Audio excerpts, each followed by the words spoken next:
তোরা যে ডাকবি পৃথিবী থেকে, সেটা শোনার জন্য আমি আল্লাহ সামি হয়েছি।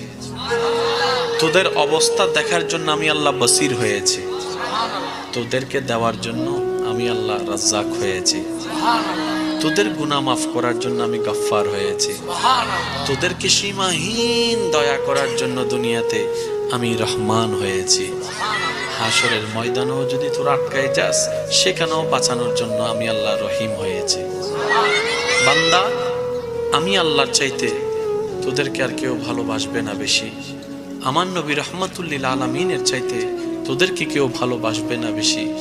তো সফল কারা হয়?